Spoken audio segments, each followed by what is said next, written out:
வத்தலகுண்டு அருகே பைபாஸில் கோர விபத்து. சுற்றுலா வேன்கள் நேருக்கு நேர் மோதியதில் 15 பேர் படுகாயமடைந்தனர்.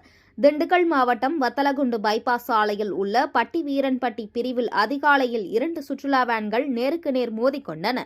விபத்தில் கரூர் ரங்கமேடு பகுதியில் இருந்து கொடைக்கானலுக்கு சுற்றுலா சென்ற ஒரு வேனும், பெரியகுளத்தில் இருந்து பழனிக்கு சென்று கொண்டிருந்த மற்றொரு வேனும் இந்த விபத்தில் மோதின. இந்த விபத்தில் மொத்தம் 15 பேர் படுகாயமடைந்தனர். இவர்களில் 5 பேரின் நிலை கவலைக்கிடமாக இருப்பதாக கூறப்படுகிறது. கரூர் வேனில் இருந்த 14 பயணிகளும், பெரியகுளம் வேனின் ஓட்டுநரும் படுகாயமடைந்தனர். காயமடைந்தவர்கள் உடனடியாக மருத்துவமனைக்கு அழைத்து செல்லப்பட்டு சிகிச்சை பெற்று வருகின்றனர். இந்த விபத்து குறித்து வத்தலகுண்டு போலீசார் வழக்கு பதிவு செய்து தீவிர விசாரணை மேற்கொண்டு வருகின்றனர். விபத்துக்கான காரணம் குறித்து ஆராய்ந்து வருகின்றனர்.